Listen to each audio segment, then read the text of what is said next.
지금까지 이사야 그리고 예레미야 말씀에 담긴 그리스도에 대한 예언들을 살펴봤습니다. 지난번 설교에서는 예레미야 말씀을 통해서 그분이 우리의 의가 되신다는 사실에 대해서 함께 보았습니다. 우리는 이제 또 다른 선지자인 에스겔 선지자의 예언을 함께 살펴보고자 합니다. 에스겔은 유다 백성들이 죄로 인해서 바벨론 포로로 끌려갔을 때 함께 끌려가서 그곳에서 예언을 전했던 선지자입니다. 이 에스겔은 다른 선지자들과 마찬가지로 유다 백성들을 향한 심판과 회복을 예언했습니다.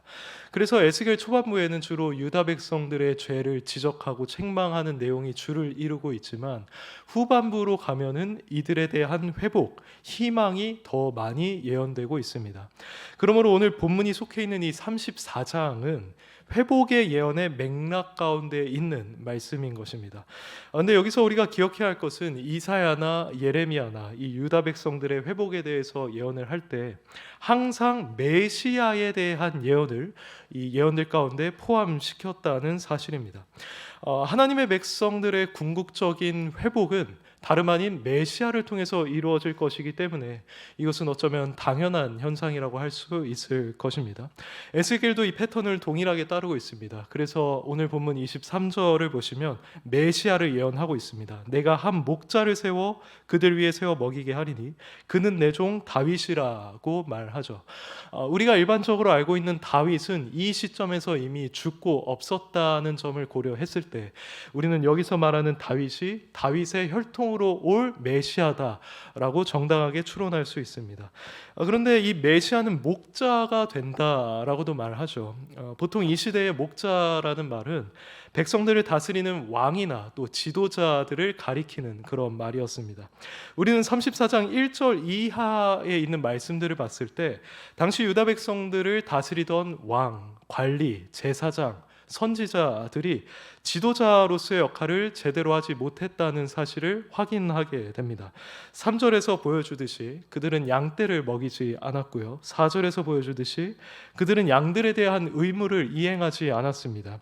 오히려 자신들의 유익에만 관심이 있었죠. 그래서 하나님은 8절에서 내 양떼가 노략거리가 된 것은 목자가 없기 때문이라. 내 목자들이 내 양을 찾지 않고 자기만 먹이고 양떼를 먹이지 않았다라고 하셨습니다. 이것이 하나님께서 자기 백성을 다스릴 참된 지도자, 참된 왕을 세우시겠다라고 하신 그 배경입니다. 우리는 당연히 여기서 예언된 메시아가 예수 그리스도라고 믿습니다. 그분은 요한복음 10장에서도 스스로를 가리켜서 참된 목자, 선한 목자라고 하셨는데 예수님께서 자신을 가리켜서 이 말씀을 하실 때 분명히 이 에스겔 34장 말씀을 염두에 두셨을 것입니다. 근데 실제로 이 목자이신 예수님은 메시아 예언이 선포되던 이 에스겔 때와 유사한 배경 속에서 등장을 하셨습니다. 예수님이 세상에 오셨을 당시에도 바리새인과 서기관들이 불의를 행하고 있었고 잘못된 교리로 사람들을 파멸로 인도하고 있었습니다. 그런데 바로 그때 예수님이 이 사람들의 참된 목자로서 등장을 하신 것이죠. 그리고 그 영혼들을 바른 길로 인도하는 그 참된 목자 역할도 충실하게 감당해 주셨습니다. 이런 식으로 예수님은 이 에스겔 34장에 나와 있는 예언들을 성취하셨던 것입니다.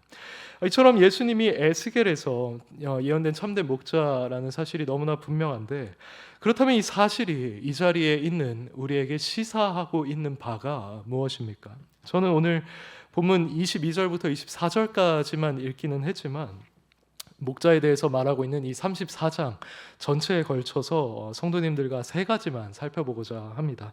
그 첫 번째는 본래 우리 역시도 잃어버린 바 된 자들이었지만 이 참 목자이신 예수님에 의해서 찾은 바 된 자들이라는 겁니다. 이것을 11절부터 12절을 통해서 한번 살펴볼 텐데요. 한번 같이 읽어주시면 감사하겠습니다. 11절부터 12절입니다. 시작.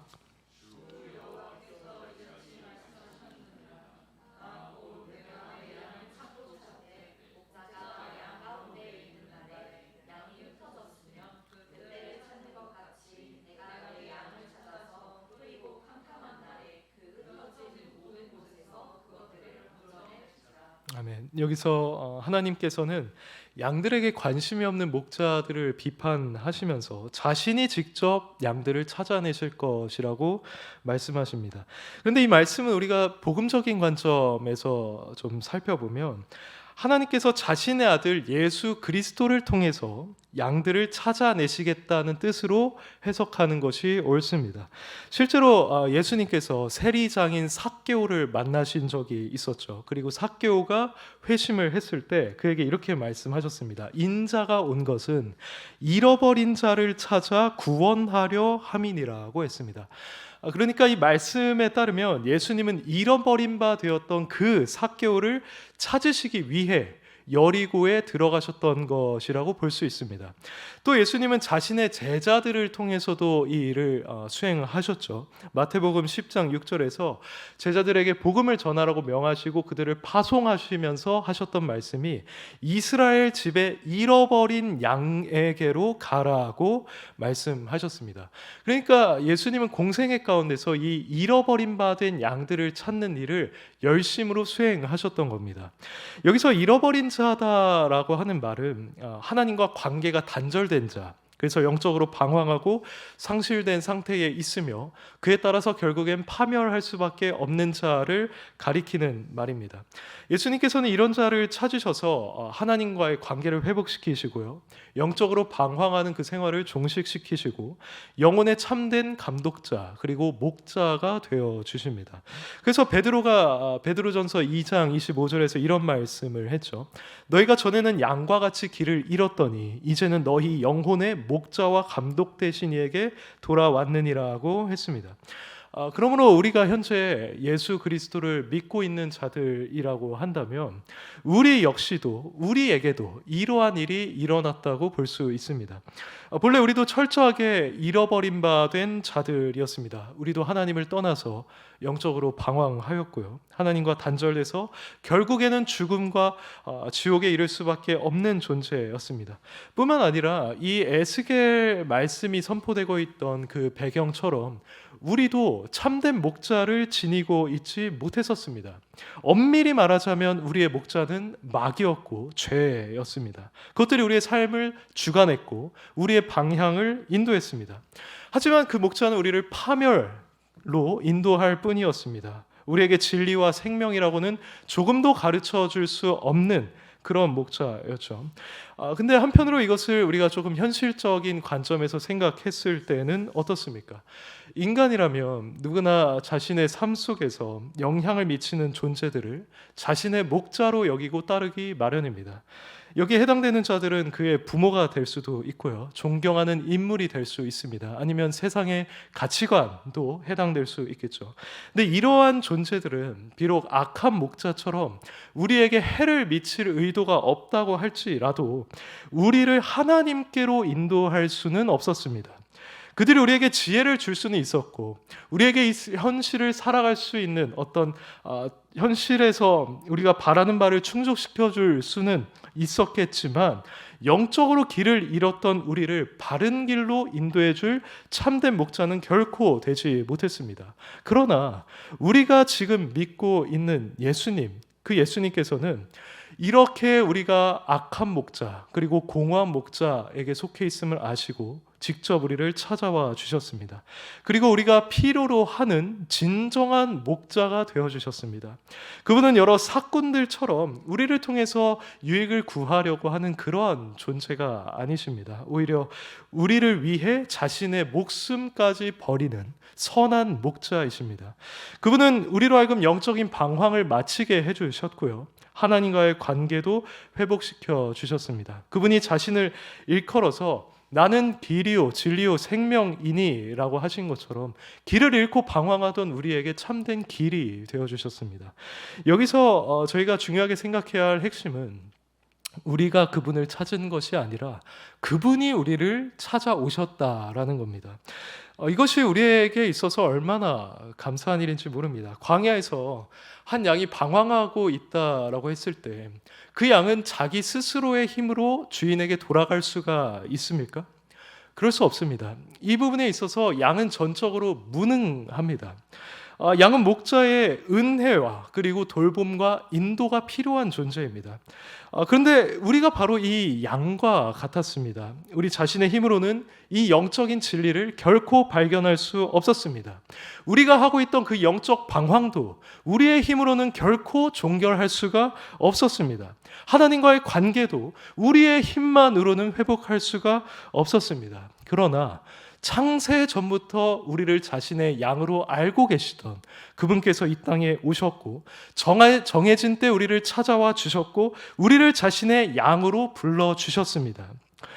우리는 이 사실을 항상 기억해야 합니다. 우리가 전적으로 무능한 때에 그분께서 주권적인 은혜로 우리를 찾아와 주셨고 그래서 우리가 그분에 의해 찾은 바 된 자들이라는 사실을 말입니다. 그분이 우리를 찾아오셨을 때 우리 삶에서는 매우 놀라운 일이 일어났습니다. 여러분들이 주님을 만났을 때를 한번 생각해 보십시오.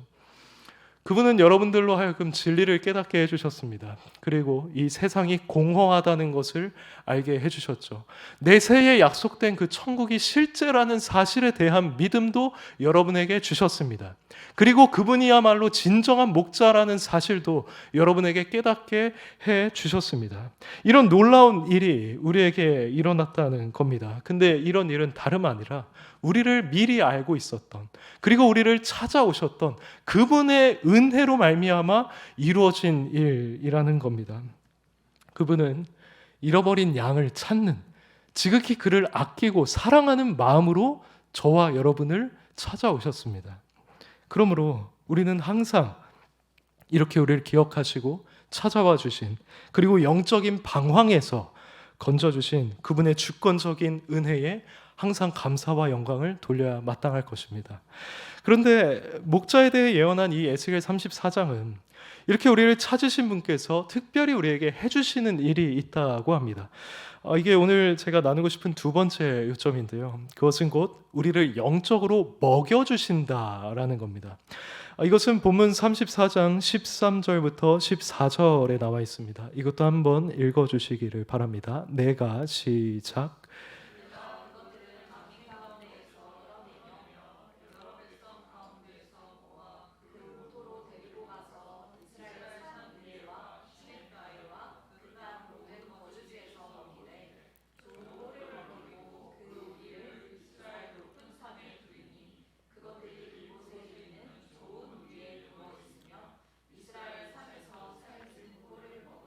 아멘. 이 말씀에서 핵심은 하나님께서 자신이 찾은 양들에게 꼴을 먹이신다는 겁니다. 꼴이란 일반적으로 양과 같은 가축들을 먹이는 풀을 가리키는 말이죠. 하나님께서는 자신의 양을 찾으시는 데서 끝내지 않으시고 그들의 필요를 충분하게 공급해 주는 분이십니다. 그런데 이렇게 양들에게 꼴을 먹이신다는 것은 예수님께서도 직접 말씀하신 바 있습니다. 요한복음 10장 9절에서 10절 사이에 이렇게 말씀하셨죠. 내가 문이니 누구든지 나로 말미암아 들어가면 구원을 받고 또는 들어가며 나오며 꼴을 얻으리라. 내가 온 것은 양으로 생명을 얻게 하고 더 풍성히 얻게 하려는 것이라고 합니다. 여기서도 예수님은 자신의 양들에게 꼴을 먹이시리라고 말씀하고 계십니다. 특별히 들어가며 나오며 그들이 꼴을 얻을 것이라고 하시는데 이것은 양들이 그만큼 자유롭게 언제 어디서든지 꼴을 얻는다는 사실을 보여주는 문장입니다. 그렇다면 우리는 예수님께서 양들에게 공급해 주시는 이 꼴이라는 것이 정확히 무엇을 의미한다고 보아야 할까요? 여러 해석이 있을 수 있습니다. 그런데 1차적으로 이 꼴은 바로 그분께서 우리에게 주시는 생명을 가리킵니다. 이것은 9절에서 꼴을 얻으리라고 하신 이후에 즉시 이어지는 이 10절에서 내가 온 것은 양으로 생명을 얻게 하고 라고 하신 대목으로부터 우리가 알 수 있는 사실입니다. 그러므로 우리는 그분에 의해서 찾은 바 된 존재들일 뿐만 아니라 그분을 통해서 참된 생명을 공급받는 자들입니다. 그분이 우리에게 공급해 주시는 이 생명은 그분의 양인 우리에게 있어서 아주 좋은 꼴이며 우리가 절대적으로 필요로 하는 꼴입니다. 그런데 그리스도께서는 이것을 우리에게 아낌없이 공급해 주십니다. 앞서 양들이 들어가며 나오며 꼴을 얻는다고 했는데 그것처럼 우리는 그분 안에서 자유롭게 생명을 받아서 누릴 수가 있게 되었습니다. 그것은 우리에게 제한된 것이 아닙니다. 우리가 특별하게 받아야 하는 시간이 정해져 있는 것도 아니고 정해진 분량만큼만 받는 것도 아닙니다. 그것은 우리로 하여금 항상 부족하다고 느껴지게 하고 아쉽게 느껴지게 만드는 그런 꼴이 아닙니다. 그것은 언제든지 제한 없이 우리가 한량 없이 부어진다고 느낄 정도의 생명입니다. 우리는 언제 어디든 어떤 상태에 있든 예수 그리스도 안에서 이 생명을 풍성하게 누릴 수 있습니다. 여기서 예수님이 내가 온 것은 양으로 생명을 얻게 하고 그것을 더 풍성히 얻게 하려 함이라고 하셨는데요. 여기서 풍성히라고 번역된 단어는 원어로는 페리소스라고 합니다. 근데 이 원 의미는 풍성한, 필요 이상의, 충분하고도 남는, 과도한이라는 의미를 갖고 있습니다. 이처럼 이 단어에는 넘치는 분량이라는 의미가 포함되어 있습니다. 예수님께서 우리에게 주시는 은혜가 항상 이렇습니다. 뭔가 부족하게 또는 딱 맞춰서만 주어지는 은혜가 아니라 항상 우리에게 넘치도록 부어지는 것이 바로 예수님을 통해 우리에게 주어지는 은혜입니다. 저희가 지난 시간에 예레미야 말씀을 살펴보면서 로마서 5장 말씀을 제가 인용했던 적이 있죠. 거기서 바울은 온 인류에게 영향을 미친 그 죄의 영향력에 대해서 언급을 하면서 예수 그리스도를 통해 우리에게 주어지는 의와 생명, 은혜는 그것보다 훨씬 더 풍성하고 심지어 넘쳤다라고 표현을 했습니다. 근데 우리가 받는 은혜가 바로 그와 같다는 겁니다. 그분은 우리에게 생명을 적당히가 아니라 바울이 로마서 5장에서 말한 것처럼 넘치도록 부어주십니다. 그 결과로 우리에게 주어지는 것이 바로 영원한 생명인 것입니다. 예수님께서 또 이런 말씀하셨죠. 내게 오는 자는 결코 줄이지 아니할 것이고 결코 목마르지 아니하리라고 하셨습니다. 그래서 우리는 그분이 주신 생명을 아쉬움 없이 부족함 없이 영원히 누릴 것이라고 믿을 수가 있는 겁니다. 우리는 그분의 양으로서 우리가 받아 누리는 꼴이 바로 이 영생이라는 사실을 기억할 필요가 있습니다. 오늘날 많은 그리스도인들은 교회를 다니고 예수님을 믿으면서 자신이 진정으로 그분을 통해서 얻는 꼴이 무엇인지를 진지하게 생각해 볼 필요가 있습니다. 우리가 예수님을 믿는 이유가 무엇입니까? 우리가 그분으로부터 받아 누리기를 바라는 그 꼴이란 무엇인 겁니까? 그것은 단순히 이 세상에서 누리는 평안이나 아니면 소원 성취나 형통한 삶이 아닙니다. 물론 예수님 우리에게 그런 것들도 공급을 해주실 수가 있지만 우리는 그분이 우리에게 풍족하게 먹여주신다고 약속하신 그 꼴이 다름 아닌 이 영원한 생명이라는 사실을 잊지 않아야 합니다. 현대 사람들이 얼마나 내세에 대한 관심이 적습니까? 불신자들에게 내세에 대해서 당신은 어떻게 생각하십니까? 라고 질문을 하면 많은 경우, 제가 경험한 많은 경우는 내세 자체에 대해서 생각해 본 적이 없다고 대답을 합니다. 그러니까 애초에 관심조차 갖지 않은 것이죠. 엄밀한 의미에서 이것은 그들이 가지고 있는 그 불경건으로 그들의 양심이 가리키고 있는 진리를 억누르고 있는 것입니다. 근데 이것은 현대에 이를수록 심화되고 있는 현상으로서 복음 전도에 상당한 어려움을 야기하고 있습니다. 그런데 더 심각한 문제는 오늘날 교회 안에도 내세에 대한 관심이 사라져가고 있다는 것입니다. 자신이 그리스도인이라고 하면서도 영생이라고 하는 이 핵심적인 꼴에는 관심을 갖지 않고 다른 꼴들을 구하고 있습니다. 그런데 이것은 성경에서 묘사하고 있는 성도들의 모습과 거리가 멉니다. 그리고 이것은 전체 교회의 거룩함과 경건의 진보에 있어서도 상당한 해를 미치게 되어 있습니다. 내세를 바라보지 않고 우리가 현세만 바라보면서 살 때 기독교 신앙의 능력이 크게 저하된다는 것은 필연적인 결과입니다. 우리는 예수님을 통해서 우리가 풍성하게 그리고 넘치도록 받는 은혜의 본질이 이 영원한 생명임을 기억해야 하겠습니다. 이 영원한 생명은 이 땅에서부터 우리가 누리고 있지만 주님이 언젠가 다시 오실 때 그리고 새 하늘과 새 땅이 임할 그날에 우린 더 온전히 누리게 될 것입니다. 그때는 우리가 영원한 생명이 얼마나 영광스럽고 값진 것인지를 온몸으로 체감하게 될 것입니다. 그러므로 여러분이 참된 목자 되신 예수님을 통해 받은 꼴, 곧 예수님께서 여러분에게 반드시 필요하다고 여기셔서 풍성하게 여러분에게 먹여주시는 그 꼴이 영원한 생명이라는 사실을 잊지 않고 살아가시기를 바랍니다.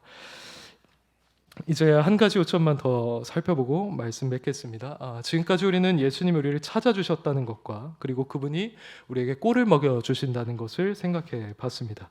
이제 본문을 통해서 마지막으로 우리가 알아야 할 것은 이렇게 목자 되신 예수님이 평생 우리의 목자가 되셔서 우리 앞길을 인도하시고 또 친히 보호해 주신다는 겁니다. 이것은 오늘 본문 22절에서 23절에 나와 있습니다. 이것도 한번 같이 읽어보겠습니다. 23절부터 24절입니다. 내가 시작.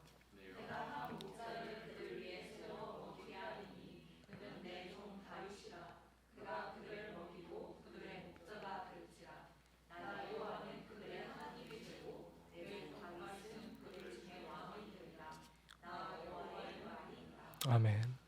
저는 이 마지막 요점을 설명하기 위해서 본문에 나와 있는 목자가 될지라는 말에 주목을 하고 싶습니다.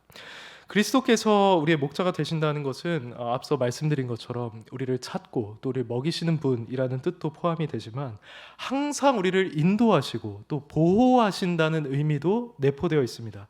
그 유명한 시편 23편은 이 진리를 매우 아름답게 표현하고 있죠. 제가 1절부터 2절까지만 한번 읽어드리겠습니다. 여호와는 나의 목자시니 내게 부족함이 없으리로다. 그가 나를 푸른 풀밭에 누이시며 쉴만한 물가로 인도하시는도다.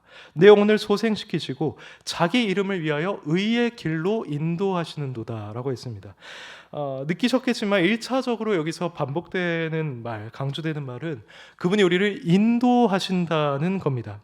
그분은 자신의 양을 쉴만한 물가로 그리고 자기 이름을 위한 의의 길로 인도하십니다. 그런데 목자는 사실 단순히 양들을 인도할 뿐만 아니라 그들을 보호하기도 합니다. 이것은 다윗을 생각해 보면 조금 쉽게 이해할 수 있는데요. 그는 목자인 시절에 사자나 곰이 와서 양떼를 쳐서 빼앗아 갈 때 직접 따라가서 그것을 치고 그 입에서 새끼를 건져냈습니다. 그리고 예수님께서는 선한 목자가 이리가 올 때 양을 버리고 도망가는 사꾼과는 다르다라고 했습니다. 그러니까 선한 목자는 신실하게 그 양을 보호한다는 것이죠. 그게 주된 특징이라는 겁니다. 근데 제가 방금 읽은 이 시편 23편에도 이 보호라는 이미지가 잘 나타나고 있습니다. 내가 사망의 음침한 골짜기를 다닐지라도 해를 두려워하지 않을 것은 주께서 나와 함께 하심이라고 하는 건 당연히 보호를 염두에 두고 하는 말입니다. 또 목자의 지팡이와 막대기가 자신을 안위하신다고 하는데요. 여기서 안위하신다라는 말은 자신을 편안하게 하고 마음을 위로해 준다는 뜻입니다. 우리가 누군가로부터 보호를 받을 때, 아주 든든한 보호를 받을 때 이런 감정을 느끼기 마련입니다. 근데 특별히 우리는 오늘 본문 말씀에서도 양들을 보호하는 목자의 이미지를 발견할 수 있는데 그것은 24절에 있습니다. 여기서 내 종 다윗은 그들 중에 왕이 되리라고 합니다. 여기서 그리스도의 왕직을 가리켜서 말씀하고 있는데요. 그렇다면 그분이 우리의 왕이 되신다는 사실은 무엇을 의미하는 겁니까? 웨스트민스터 대요리 문답 45문은 그리스도께서 왕직을 어떻게 수행하십니까? 라고 묻습니다. 그리고 이것에 대한 답의 일부는 다음과 같습니다. 그리스도께서는 왕직을 다음과 같이 수행하십니다. 세상에서 한 백성을 자기에게로 불러내시고 그들을 가견적으로 통치하십니다. 자기가 택하신 자들에게 구원의 은혜를 부여하시되 그들이 당하는 모든 시험과 고난 중에 그들을 보존하고 도우시며 그들의 모든 원수들을 제압하고 정복하시고 자기 자신의 영광과 백성들의 유익을 위하여 모든 것을 능력으로 조정하십니다. 이것이 바로 예수님께서 왕으로서 자기 백성에게 베푸시는 은혜입니다. 그들을 보존하고 도우시고 원수를 제압하고 정복하는 겁니다. 이것은 마치 양들을 보호하던 목자 다윗과 같은 모습이죠. 즉 왕이신 예수님께서는 자기 백성들을 보호하신다는 겁니다. 그러므로 우리는 만약 예수님이 진정 우리의 목자시라면 그분이 우리의 앞길을 항상 인도하실 것이고 그 가운데서 우리를 항상 보호해 주실 것을 얼마든지 믿을 수가 있습니다. 저는 우리의 인생이 상당히 짧다고 생각합니다. 성경에서 말하는 것처럼 인생은 입김과 같고 마치 그림자 안개와도 같습니다. 그런데 이렇게 짧은 인생 가운데서도 우리는 앞길을 알 수 없는 존재로서 우리가 나아가는 방향에 대해서 의심하고 때로 우리는 불안해하기도 합니다. 우리는 앞으로 우리가 어떤 방향으로 살아가게 될지, 어떤 일을 당하게 될지 전혀 예측할 수가 없는 자들입니다. 마틴 로이드 존스 목사님께서는 설교를 마치시고 축도하실 때마다 이런 말씀을 자주 반복하셨습니다. 하나님의 임재가 짧고 불확실한 성도들의 순례 여정에 남은 시간 동안 함께 하소서라고 했습니다. 이렇게 우리의 순례 여정이 짧고 불확실하다라는 것이 우리가 평생에 지니고 있어야만 하는 인식입니다. 그런데 만약 그분께서 우리의 목자라고 하신다면 우리는 이 짧고 불확실한 이 세상을 살아가는 가운데서도 두려워하지 않아도 될 것입니다. 왜냐하면 그분이 우리의 목자로서 항상 자신의 이름을 위해서 우리를 의의 길로 인도해 주실 것이고 또 때가 되면 우리를 쉴 만한 물가로도 인도해 주실 것이기 때문입니다. 예레미야 10장 23절에서 이렇게 고백했습니다. 여호와여 내가 알거니와 사람의 길이 자신에게 있지 아니하니 걸음을 지도함이 걷는 자에게 있지 아니하니이다 라고 했습니다. 그리고 잠언 16장 9절에서는 이렇게 기록되어 있습니다. 사람이 마음으로 자기의 길을 계획할지라도 그의 걸음을 인도하시는 이는 여호와시니라. 이 말씀처럼 우리의 앞길은 우리 자신에게 달려있지가 않습니다. 어떤 의미에서 우리가 앞길을 나아감에 있어서 사실 우린 전적으로 수동적인 존재들입니다. 우리는 우리가 앞길을 결정한다고 생각하고 있지만 실제로는 하나님께서 그것을 주관하신다는 겁니다. 그런데 만일 그렇게 결정적으로 주관하시고 인도하시는 분이 바로 예수님이라고 한다면 우리는 그분께 우리의 앞길을 맡기고 평안을 누릴 수 있지 않겠습니까? 그분은 그냥 선한 목자가 아니라고 했습니다. 그분은 양을 위해서 목숨까지도 버리시는 선한 목자이십니다. 그분이 만약 자신의 목숨을 버릴 정도로 이 양들을 사랑하신다고 한다면 그리고 그가 바로 그들의 앞길을 인도하는 주체가 되신다고 한다면 양들이 자신들의 앞길에 대해서 염려하는 것이 사실은 더 이상한 것이 아니겠습니까? 로마서 8장 32절을 이 상황에 적절하게 적용을 하자면 자기 목숨을 아끼지 아니하시고 우리 모든 사람을 위해서 내주신 이가 모든 좋은 것을 우리에게 주시지 않겠습니까? 그분을 사랑하는 자, 곧 그분의 뜻대로 부르심을 받은 자들에게는 모든 것이 합력해서 선을 이룬다라고 하는 말이 이런 맥락에서 우리에게 진리가 될 것입니다. 더 나아가서 그분은 우리를 인도하실 뿐만 아니라 우리를 보호해 주기까지 한다고 하시니 우리가 두려워할 이유가 무엇이란 말입니까? 이것이 사실이라면 우리가 해야 할 것은 다만 그분을 신뢰하고 또 의지하는 것입니다. 양이 자신을 목자에게 전적으로 맡기듯이 목자를 신뢰하며 목자만 바라보듯이 그리고 그의 음성이 들리는 대로 따라가듯이 행동하는 것입니다. 이런 점에서 성도들은 어린 양이 어디로 인도하든지 따라가는 자입니다. 그것은 그분이 인도하시는 길이 가장 좋은 길이고 가장 선한 길이라는 사실을 알고 있기 때문입니다. 그러므로 사랑하는 성도 여러분, 로이드 존스 목사님이 표현한 것처럼 이 짧고 불확실한 여러분들의 순례 여정 속에서 오직 여러분의 목자 되시는 예수 그리스도만을 바라보고 또 그분을 의지하시기를 바랍니다. 그분이 여러분을 가장 좋은 길로 인도하심을 그리고 그 길 가운데서 여러분을 항상 자신의 지팡이와 막대기로 보호하실 것을 믿으시기 바랍니다. 때때로 여러분의 삶에 어렵고 또 힘든 일이 닥칠 수가 있겠지만 그 또한 그 선한 목자의 크신 뜻을 따라서 일어나는 일이라는 것을 믿고 인내하시길 바랍니다. 여러분을 자기 이름을 위해서 의의 길로 인도하시는 그분의 신실하심과 선하심을 의심하지 마십시오. 그분은 여러분을 위해서 목숨을 아끼지 아니한 분이십니다. 그만큼 그분은 여러분에게 좋은 것을 주기를 원하시는 분이시고요. 여러분에게 모든 것이 합력하여서 선을 이루게 할 능력과 의지를 갖고 계신 분이십니다. 당장은 어려운 시기를 보낸다 할지라도 그 시기를 통해서 여러분을 향한 자신의 선하신 뜻을 이룰 것이고 때가 되면 여러분을 푸른 풀밭에 누이시며 쉴 만한 물가로 인도하실 것입니다. 부디 우리 모두가 이러한 목자를 신뢰하는 가운데 항상 그분의 품 안에서 평안과 안식을 누리기를 소원합니다. 이제 다 함께